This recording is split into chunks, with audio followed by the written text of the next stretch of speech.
Welcome to Romania. I'm at this disused church by this lake and it's really windy, so let's go in and explain what I'm doing this week on this video.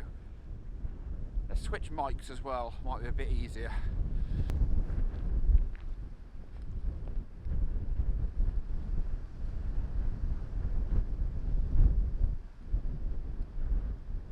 For those of you who don't know who I am, my name is James Kerwin and this is me. I'm an architecture and interior photographer from the UK and I love shooting abandoned places, relics, ruins, hidden gems and ghost towns, as well as off the beaten path locations all around the world. I'm posting new videos every Sunday, so why don't you join me for the ride by subscribing. You can also check out my website in the description below.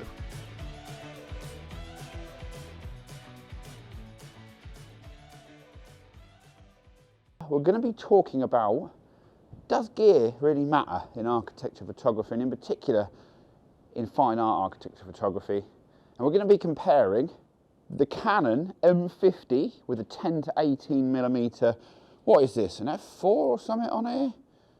Oh, it's an f4 5 to 5.6 lens, like basically kind of like not the kit lens but the wide angle with the adapter on, with a Benrose slim tripod, so a flimsy old, you know, under £100 tripod, with my Canon R5 with a 15 to 35 f2.8 on it, combined with my Benrose Mark III tripod with a Sunway Photo GH Pro 2 head on top. And we're going to see whether or not the images that we get out of each of these cameras are going to stand the test of time when we go through processing, and whether you're going to notice the difference in the video. You should, definitely in video quality. That's a little bit of an insight for you. We're going to start with the M50, because we've got it ready to go.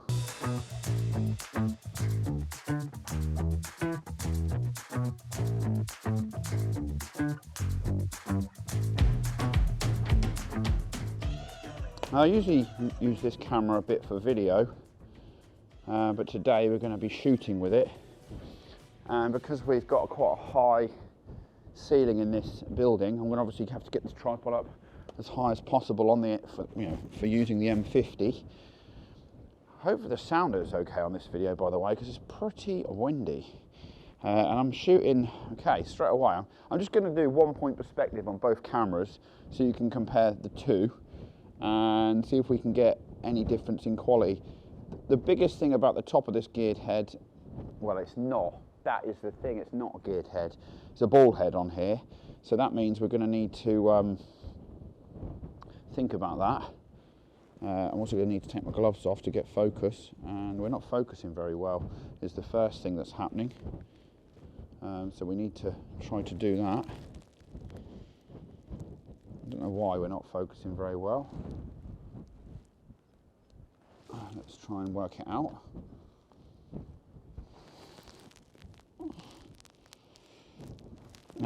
So yeah, straight away, not used to using it. Oh, we're now focusing. So first of all, settings, they're going to be the same on both. We're going to choose f8. The reason why I'm choosing f8 is actually not because of the building's depth, because we could go 7.163 and it would all be in focus. It's because this lens here is not going to be as good quality as the 15 to 35 that I'm recording with now. So it's going to give me the best chance of getting a sharp and usable photo. Next thing, ISO nice and low. I'm going to boost up my shutter speed, of course. In fact, to have an exposure of 0 on the exposure bar, plus f8, ISO 100, it's going to be 1.6 seconds. And we are pretty much lined up. I'm using the little twist lever here. The next thing that I need to find is my bracketing, which could be interesting. I found it. I'm going to roll it on, so we just do that the same way as we would with any other camera. The other thing as well is in both cameras I'm only going to do 3 stops for the dynamic range, you know, for shooting the exposure bracketing, because this camera has only got 3 in it. So let's keep it fair, shall we? And I'm actually going to slightly reduce my exposure to make the middle bracket 1 stop underexposed. So that's that thing done. Then the next bit I need to do is I do need to put on, if I can find it, my 2-second timer.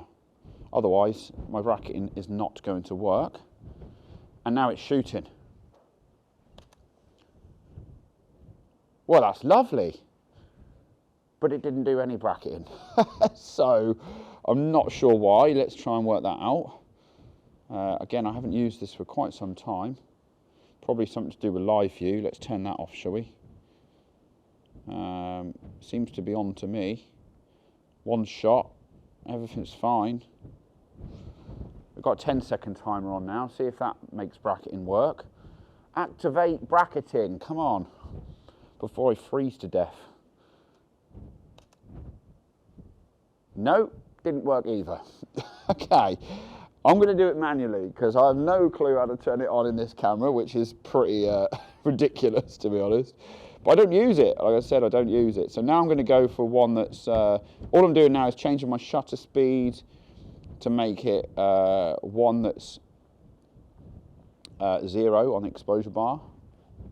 Okay, 1.6 is done. Let me just check these. Yeah, 0.8 seconds, 1.6, and you know what that means. I need a darker one. I'm going to go. Oh, it is bitterly cold, you know. 0.4 seconds. 10-second timer still on. I don't know why exposure bracketing isn't automatic in the M50. Maybe it's me. I'm also going to make sure that that's fine. So I've got 3 shots, 1, 2, 3. We haven't got the height that I'd want. Of course, I could have a slightly higher tripod than this cheap thing, but realistically, I do have a photograph. And what I want to do is pull it together in Photoshop and Lightroom and see if we can get the best out of this file. See if we can compare the two. I quite like it, it's working. And we're not going to have much resolution to play with, but let's try and do a shot now with this, the Canon R5, and compare it to this one. So in the interest of fairness, what I've done is I've kept my tripod lower. Of course, it's a much higher tripod. That goes without saying. But I am going to just try and position things up in an almost identical way to what I had with the M50. So the other thing as well is 15mm, of course, on a full frame sensor like this one, a much wider image. I'm going to crop in a tiny bit anyway to actually clean up the composition, and I'm going to focus in a similar position, and I'm going to use 3 brackets just like I did on the previous camera. And again, I'm going to do just 1 stop over, 1 stop on 0, and 1 stop underexposed. I'm going to reduce my ISO down to 100 like it was on the other camera as well. And I think I'm good, you know. Yeah, now I'm recording on the M50. It's actually a little bit higher on that tripod than what I've got this one, just a tiny fraction. So I'm actually just going to lift this up a tiny bit actually. So that's not as short as I thought, that Benro Slim. So I'm just going to bring it up to the same height, which is roughly there. And I'm going to do that again. It makes a huge difference, you see, because I've got a little bit more ceiling in. I'm just going to reshoot that and we're done. There we go. I need to get that glove back on quickly. I don't know if you can hear that wind now. It's picking up and it's bitterly cold. It feels like it's going to snow. It did actually snow a bit last night when I was at the hotel, which kind of sucks. I'm just going to check those. We're looking good.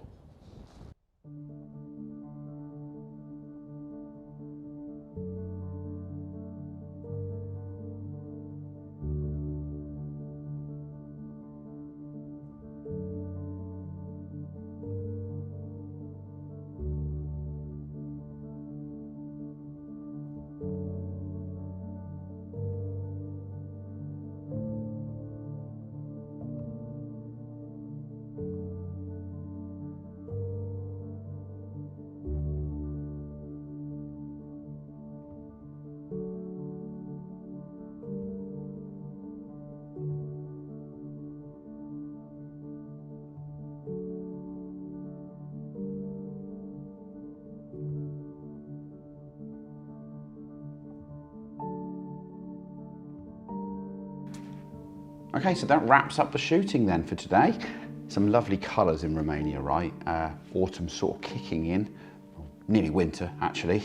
I did a video on colour on the first episode from Romania. You can check that out in the description above. It was a really nice episode.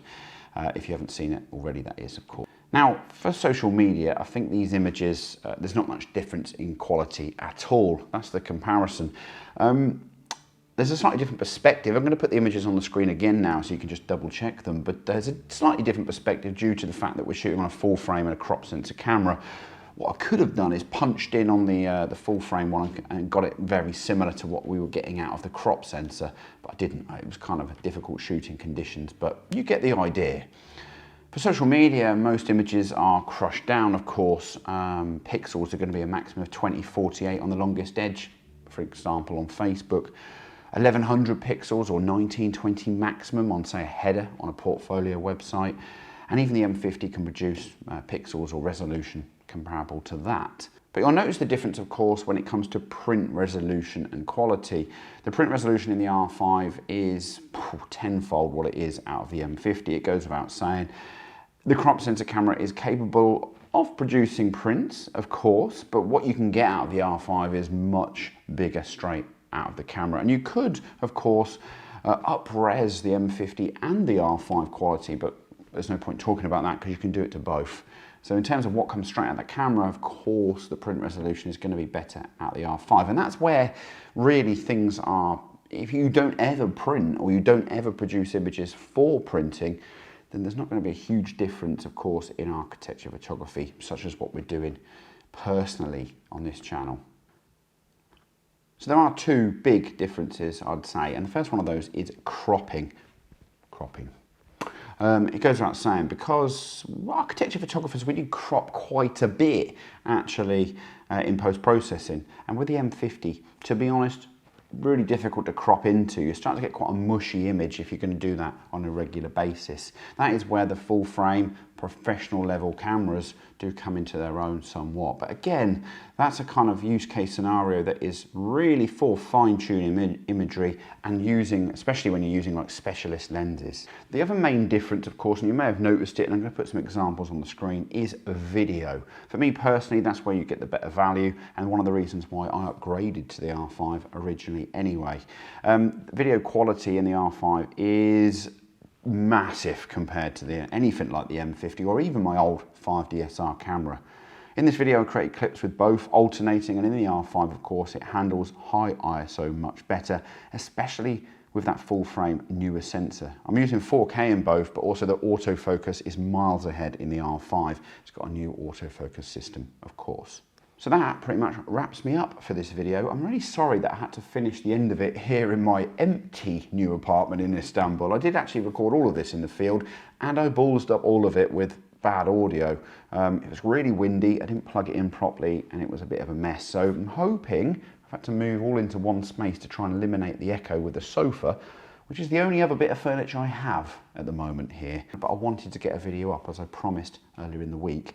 To be honest with you, it's been a hectic time. I actually, surprised to me as well as you probably, I got engaged on New Year's Eve. I've moved apartments as well from the Asian side to the European side and had to start fitting out and fully furnishing a new apartment. And on top of that, I had to apply and got, thankfully, a new residency permit for 12 months so I can plan everything out that I'm doing going forward. And some of those things are going to consist of new tours that I've got coming up because I'm pretty much booked for this year. I've got one place left on a Lebanon tour in May. If you're interested, get in touch. But that's the only place I have other than the new stuff I'm about to launch towards the tail end of the year, going into the winter. So keep an eye out for those and a new series that I've got coming up. Until next time, see you all very soon, and goodbye for now.